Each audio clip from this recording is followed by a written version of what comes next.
Bugün buraxılışdan 9-cu sinifi olan ilk imtahanın həllərini yazacağıq. Yəni bugün olan imtahanın sualların sevincindən bir yerdə. Birinci sual belədir. X bölü 5 bərabərdir 21 bölü 15. Necə yazırıq bunu sevinç? Çarpazı vururuq 15x bərabərdir 5 vur 21. Buradan x nə çıxır? 7. Düzdür sevinç? Ben. Halaldır sevinç. 58-ə baxaq. 58-də bizə bir dənə çevrə verib və deyir ki, bu çevrədə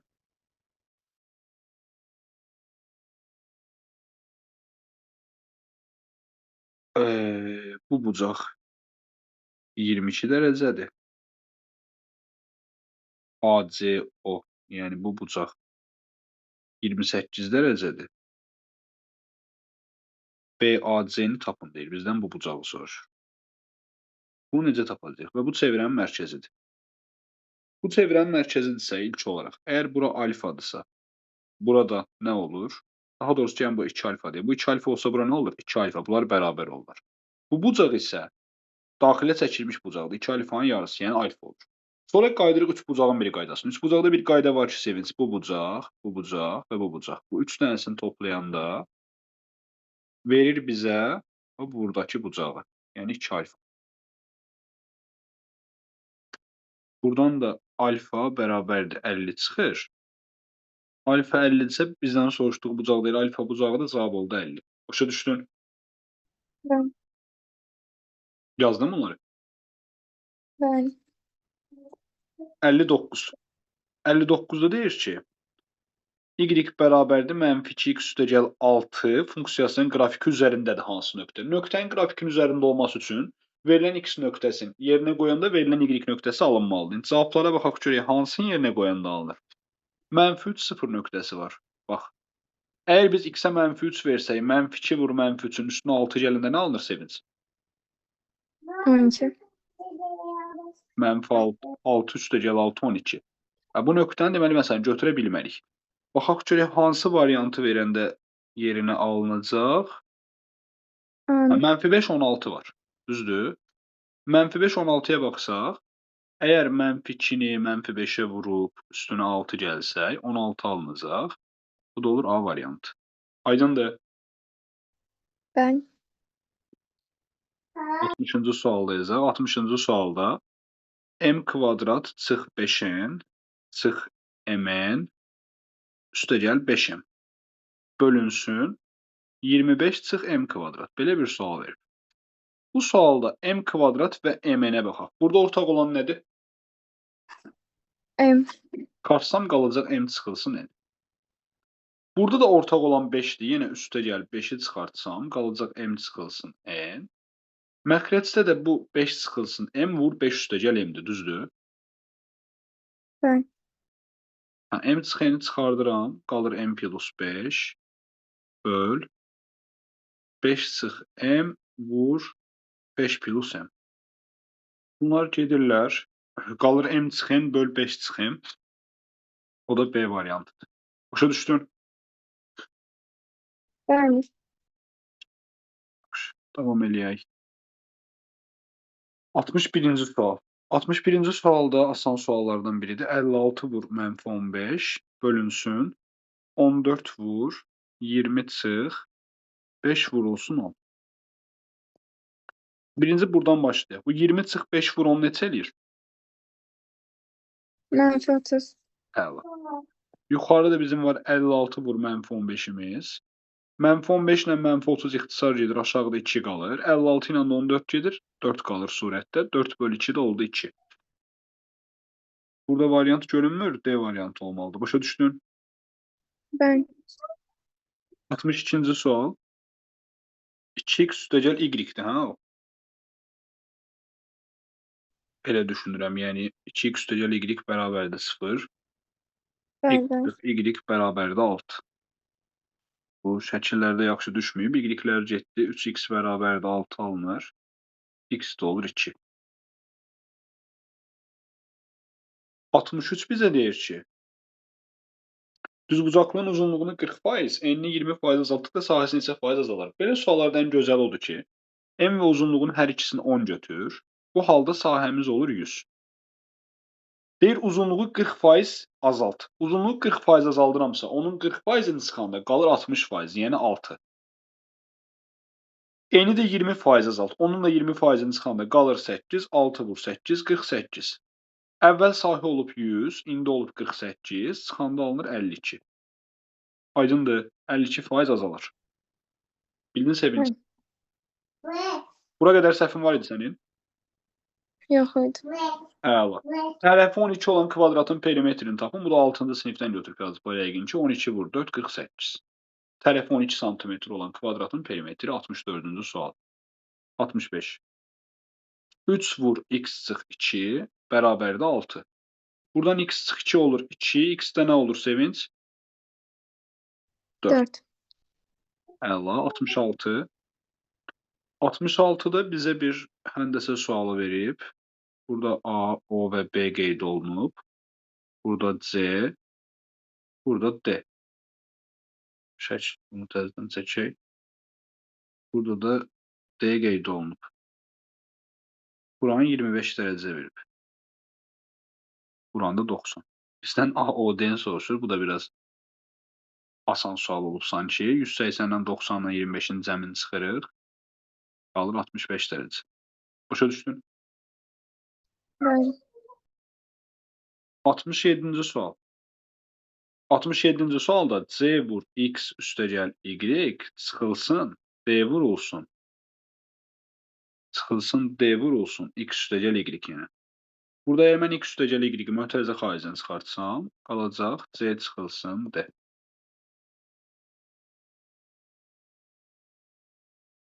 Bu da belə getdi. 68 deyir ki, ilk 10 natural ədəddən təsadüfi seçilmiş birinin sadə ədəd olması ehtimalı. Yaxşı, 1-dən 10-a qədər ədədlərdən mənə sadə olanları say Sevinç. 2, 3, 5, 7. Əla. Cəmi 10 dənə ədəd, 4 dənəsi sadə. Ehtimal da oldu. 10-da 4, yəni 5-də 2. Başa düşdün? Bəli. 69-da deyir ki, kubun tilini 2 dəfə azaltdıqda həcmi neçə dəfə azalır? Kubun həcmi yadındadır necə tapılır? A kubu. Əla. Əgər mən bunun tilini 2 dəfə azaltsam, olacaq A böl 2-nin kubu. Bu da olacaq A kub böl 8. Yəni 8 dəfə azalır. Aydın oldu? Bəli. 70-ci sual. Əkop. Var bura qədər səhvin? Hayır. YouTube'da bilinməsin deyə deyirsən, yoxsa həqiqətən yoxdur? Yoxdur. Əvvəl 10, 11. 18-dən 36-ın əkobu nə olur? Şifahi deyərsən sən. 36. 10-la 11-in əbəbu da 1, topladıq oldu 37. 71. İmtahan çox asan oldu. Ümid edirəm sizinki də elə olur. 71. A bərabərdir 1, 2, 4, 5, 6. B bərabərdir 0, 1, 2, 3, 5. C bərabərdir 0, 1, 3, 6. Çoxluqları üçün A kəsişmə B, fərq C. Bunu istəyir bizdən. A ilə B-nin kəsişməsi nədir Sevinç? 1, 2, 5. Aha. Bunlardan C-də olmayan nə var? 2, 5. 2, 5. 2 ilə 5 olur cavabımız. 72. 72 nə deyir? 2-dən 2 rəqəmli ədəd verib AB üstəgəl BA deyir ki, 88 vur A çıx B. AB necə yazaram? 10A üstəgəl B. BA-nı da 10B üstəgəl A bərabərdir 88A çıx 88B. Buradan alınır 11A üstəgəl 11B bərabərdir 88A çıx 88B. B-ləri bu tərəfə keçirsəm 99B bərabərdir 77A, yəni 9B bərabərdir 7A olur. Buradan da B olacaq 7, A olacaq 9, çünki bunlar rəqəmdirlər, başqa ehtimal yoxdur. AB ədədini tapın deyir, AB ədədi oldu 97. Başa düşdün? Bəli. Düz yazmışdım bunu. Bəli. 73-ə baxaq. 73'e baxaq. 2 vurulsun. Qardaşım da oradan əsəbləşdi ki, bu ən son sualları 9-lara salıblar. 2 üstə gəl 7 tam %15'in kvadratı bölünsün 2 üstə gəl 2 tam %85 vur 7 tam %15. Burada 2 vurulsun böl yazıblar. Sual görəsən dəqiq belədir. Sən Onun atdığın mörtəzədə yazıblar. 2 vur mörtəzə açılır. Sonra mötərizə açılır 2-dən sonra. ben. Mötərizə var ki orada. Hə, mötərizə bağlanıbsa, yəqin ki burada da açılıb. Sadəcə düşmür bunlar. İndi bunu necə eləyəcəyik? Əgər mən bunu hər birini 2-yə vursam, 2 ixtisar gedər. 2 tam %85'in kvadratı üstə gəl 7 tam %15'in kvadratı üstə gəl 2 vur 2 tam %85 vur 7 tam %15 bərabərdir. Bu 2 tam %85 üstə gəl 7 tam %15'in mötərizə kvadratıdır. Bu da olur 10'un kvadratı, yəni 100. Başa düşdün? Ben. Ümid edirəm ki, bu da düz idi. Ben. 74 bizə deyir ki, bərabər tərəfli elemin üçbucağının sahəsi bərabər tərəfli ABC üçbucağının sahəsindən 16 dəfə böyükdür. Perimetr ABC 9 olarsa, element üçbucağının tərəfini tapın. İndi bizə deyir ki, bir dənə üçbucaq var, bərabər tərəflidir.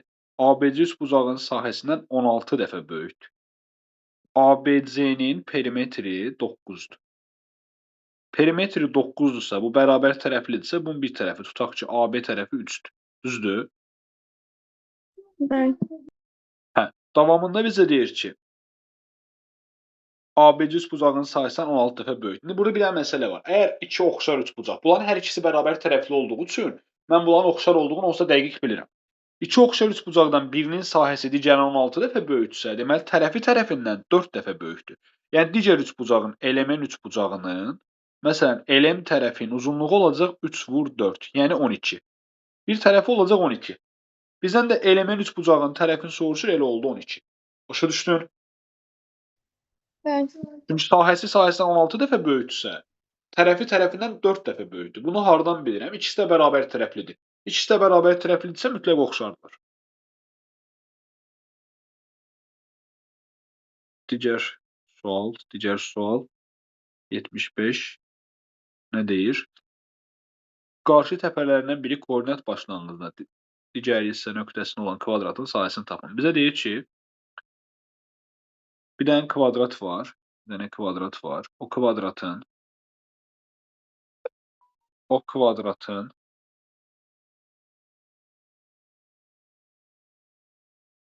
qarşı təpələrindən biri koordinat başlanğıcında, yəni bu nöqtədədir. Digəri isə 8 mənfi 8 nöqtəsində. 8 mənfi 8 nöqtəsi. Tutaq ki, buradır. Belə bir kvadrat var. Bizdən soruşur bunun nəyin? Sahəsini. İndi əgər bura nöqtə mənfi 8 8 nöqtəsidirsə, deməli burada 8 santimetrdir. Burada. Düzdürmü?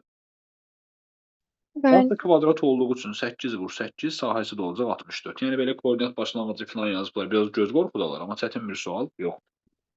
Aydın oldu. Evet. 76'ya baxaq. X, Y, Z natural ədədləri üçün x vur y bərabərdir 6, y vur z bərabərdir 18. Bizdən istəyir x üstəgəl, y üstəgəl, z cəminin ən kiçik qiyməti. Minimum x üstəgəl, y üstəgəl, z istəyir. Və bizə deyir ki, bunlar hamısı natural ədəddir. Bunlar natural ədədləri mən cəm azalınsın istəyirəmsə, birinci sual yaranır. 6-ya və 18-ə bölünən ədədlərin ən böyüyü hansıdır? Bölündüyü ədədlərin. 6-dır. 6. Mən y-ə 6 desəm, x nə olur? 1. Y-ə 6 desəm, z nə olur? 3. Bunların toplamı 6, 3 və 1, yəni 10. Aydındır? Ben. 77. 77 deyir ki, x bərabərdir 5 çıxılsın 2 kök altı 6, y bərabərdir 5 üstəgəl 2 kök altı 6. Və bizə deyir x, y bölünsün, x üstəgəl y-i tapın. İndi x, y tap deyirsə, mən bunları vururam. 5 çıx 2 kök altı 6-nı vururam 5 üstəgəl 2 kök altı 6-ya. Bunlar bir-birinin nə idi Sevinç? Koşması. Hə. 5 üstəgəl 2 kök altı 6. Bu 2 kök altı 6'lar getdi. Məxrəcdə 10 alındı. Surətdə də a çıx b-ni a üstəgəl b-yə vuranda alınır. A kvadrat çıx b kvadrat. 5'in kvadratı 25. 2 kök altı 6'nın kvadratı da 24. Bu da alındı 1 bölünsün 10, yəni 0,1. Başa düşdün? Bəli. Davam eləyək. 78. 78 deyir ki, 2 yeşikdə birlikdə 50 kiloqram qənd var. Şərti yaxşı oxuyaq. 2 yeşikdə birlikdə 50 kiloqram qənd var. Hər gün birinci yeşikdən 3 kiloqram, ikincidən 2 kiloqram qənd götürdülər. 6 gündən sonra yeşiklərdə bərabər miqdarda qənd qaldı. İndi biz belə başlayaq. Birinci yeşikdə tutaq ki, x kiloqram var. İkisində cəmi 50 kiloqram olduğu üçün bunda da 50 çıx x. Bu aydındır. Bəli. Cəmi 50 olmalıdır. Deyir ki, birincidən gündə 3 kiloqram götürdülər. Gündə 3 kiloqram. İkincidən hər gün götürdülər nə qədər? 2 kiloqram. Və bu 6 gün davam elədi. X çıxılsın 3 dəfə 6, 50 çıx x çıxılsın 2 dəfə 6. Yeşiklərdə bərabər miqdarda qənd qaldı. Bunları da bərabərləşdirirəm. Əvvəlcə birinci yeşikdə neçə kiloqram qənd var? Bizdən x-i soruşur. Olur x çıx 18 bərabərdir 50 çıx x çıx 12. Buradan da x-i bu tərəfə keçirsəm 2x bərabərdir. 50-dən 12 çıxanda 38, 18 də o tərəfə keçir 56. X olur 28. Başa düşdün? Bəli. Gəldik son 3 suala. Burada niyə 81 sual göstərir bilmirəm. Satıcı şarın birini 12 qəpiyə alıb 15 qəpiyə satır. 12-dən alır 15-dən satır. Satış zamanı 5 şar partlamışdır. O bütün şarların alqı-satqısıyla 6 manatdan çox gəlir əldə edərsə sağ ol sevinç. Ən azı neçə şar alıb satmışdır.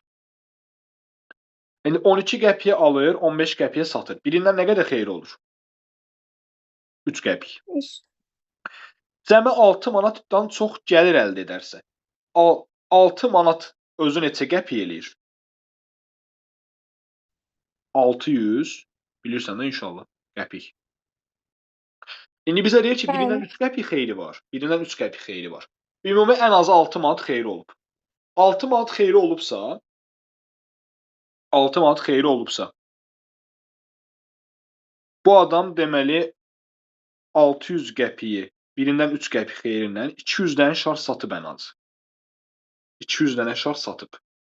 Bir dənə də deyirdi ki, 5 dənə şar satanda partlayıb.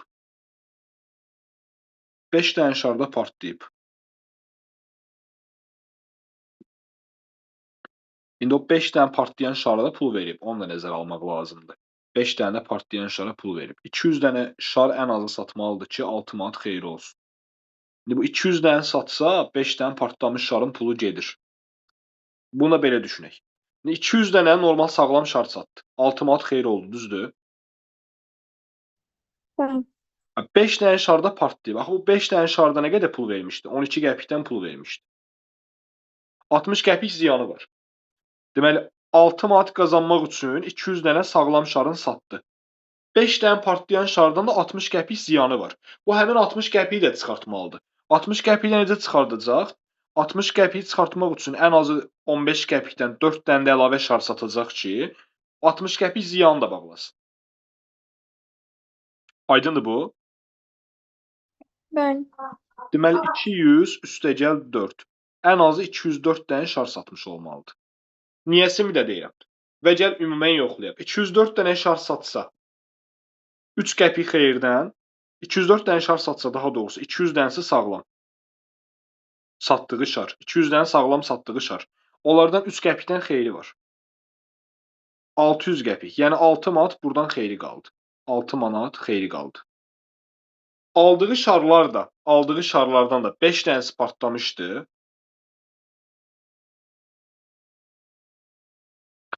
Amma indi burada bizim bir dənə səhv yanaşmamız var. Nədir o səhv yanaşma? Bunu buradan düzəldək. İndi bu adam 200 dənə şar 15 çıx 12 qəpikdən satsa 6 manat pul eləyir. 6 manat xeyir. 5 dənə şarı partlayıb. 5 dənə şara 12 qəpikdən pul vermişdi. Bu bunun ziyanıdır. 60 qəpik də ziyan. Düzdür? 6 manatdan 60 qəpiyi çıxsam, 5 manat 40 qəpik xeyri qalır. 5 manat 40 qəpik xeyri var. Amma bizə deyir ki, ən azı 6 manat xeyri olsun. Yəni buna hələ də 60 qəpik qazanmaq lazım. 60 qəpiyi də necə qazanacaq? 60 qəpiyi qazanmaq üçün bir şardan 15 çıx 12, yəni 3 qəpik xeyri olur. Əlavə 60 böl 15 çıx 12, yəni 20 şar satmalıdır. Deməli 200 dənə əvvəldən saymışdıq. 20 dənə bu ziyanına görə yenə lazımdır, 5 dənə partlayan şara görə. 5 dənə də partlamış şarın özü. 225 dənə şar. İndi bizə deyir ki, əvvəl ən azı neçə şar alıb satmışdır? 225 dənə şar satmalıdır ki, bunun 6 manat xeyri olsun. İndi buradan belə çıxdı ki, bu 225 dənə şar alıb 220 dənə şar satıb. Yəni orada 5 dənə partlayanı əslində tam olaraq cümlə ifadə eləmir də onun içərisində alıb satmaq məsələsini. 225 aldığı şarı var, 220 dənə də satdığı var. 5 dənə partlayan belə sayırlarsa 225 cavab olmalıdır, amma ən az neçə şar alıb satmışdır cümləsində tam olaraq düzgün ifadə olunmayıb. 225 dənə şar alıb. Neçə dənə şar almalıdır deyilsə daha düzgündür bu şərt. 225 şar almalıdır ki, xeyir olsun. Başa düşdün Sevinç? Bəli. Təkrar deyirəm. 200 dənə şar məcbur lazım idi. 6 manat düzəlsin deyə. 5 şar ziyanı olub, 12 qəpik pul verib amma partlayıb. 60 qəpik dala düşüb. 5 manat 40 qəpik xeyri var. Bunu təzədən 6 manata satmaq üçün bir şarda 3 qəpik xeyri var. 20 dənə də satmalıdır. Yəni 200 dənə normal lazım olan 5 dənə partlayan şar, o 5 partlayan şarın əvəzinə 20 dənə də normal şar satışı olmalıdır ki, 6 manata satsın bu. Oldu 225 dənə. Düzbucaqlı üçbucağın katetlərindən biri digərinə 2 sm böyük, hipotenuzdan isə 2 sm kiçikdir. Bu üçbucağın hipotenuzunu tapın. Bu əslində bu bilməliyik ki, 6, 8, 10 üçbucağıdır. Bu bundan 2 balacadır. Bundan da 8, 6-dan 2 böyükdür. Hipotenuzdan da 2 sm balaca. Amma tutaq ki, bunu bilməsək, belə yazacağıq. Biri x, bu x üstəgəl 2-dir. Yəni x-dən 2 sm böyükdür. Hipotenuzdan da 2 sm balacadır. Bunu da Pifaqorla həll eləsək, yenə 6, 8, 10 cavabını alacağıq. Başa düşdün Sevinç? Əgər promoya 6, 8, 10 yazsaq bal verərlər. Yox, düz deyil. Onu gəlib belə yazasan. X kvadrat üstəgəl x plus 2-nin kvadratı bərabərdir x plus 4-ün kvadratı. Yəni katetlərin kvadratları cəmi hipotenuzun kvadratıdır. Bu tənliyi həll etsən, x6 tapasan, yerinə qoyub 8 və 10 da tapasan. Yəni, mən şifahi bu 6, 8, 10 bilinir deyə belə yazdım. Başa düşdün? Bəli. 81 dənəsə maraqlı bir şey oxşur. Verilən fiqurda BC parçası yarım çevrənin diametridir. Bizə belə bir şəkil verib. İnşallah burada çəkə bilsək.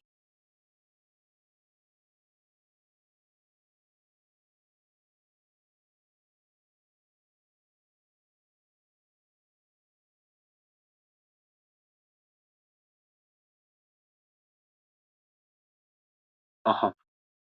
BC parçası yarım çevrənin diametridir. BC qövsünün uzunluğu 4pi. Burada bir dənə də yarım çevrəmizi çəkək.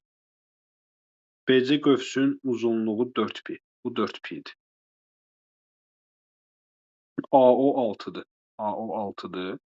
AB bərabərdir AC-yə. Bunlar bərabərdirlər. Bizdən şəkildə verilən fiqurun sahəsini tap deyir. Fiqurun sahəsini necə tapaq? Birinci bu 4pi bizə nə verir? Bax, çevrənin uzunluğunun düsturu 2pi-dir. Düzdürmü? İndi bu qövs yarım çevrədir. Yəni, çevrənin uzunluğunun yarısıdır. Mən buna birbaşa pi-r deyə bilərəm. Bu qövsün uzunluğunu tapmaq üçün pi-rdən istifadə etməliyəm. Bu da 4pi-dirsə, buradan pi-lər gedir, radius 4 çıxır. Aydındır bu? Bəli. Radius 4-dürsə, bizə lazım olan nədir? Bu fiqurun ümumi sahəsidir. Fiqurun ümumi sahəsində bu üçbucağın sahəsini taparam, yarım çevrənin sahəsi ilə toplayaram. Üçbucağın sahəsini tapmaq istəsəm, 4 bunları bilirəm. Əlavə olaraq, indi bu bərabər yanlı üçbucaq olduğu üçün, bərabər yanlı üçbucaqda, bu da mediandır. Niyə? Çünki bunlar radiusdular. Bərabər yanlı üçbucaqda bilirik ki, median həm də hündürlükdür. Bu hündürlükdürsə, mən bu üçbucağın sahəsini tapsam, 8 vur 6 bölü 2, bu üçbucağın sahəsi, yəni 24. Bu yarımçevrənin sahəsi də, çevrənin sahəsi pi r kvadratdır. 2-yə bölsəm olacaq yarımçevrənin sahəsi pi vur 4-ün kvadratı bölü 2. Yəni 8 pi. Ümumi sahəmiz də olur 24 üstəgəl 8 pi. Başa düşdün? Ben Bu da son sual idi. Sağ olun şagirdlər.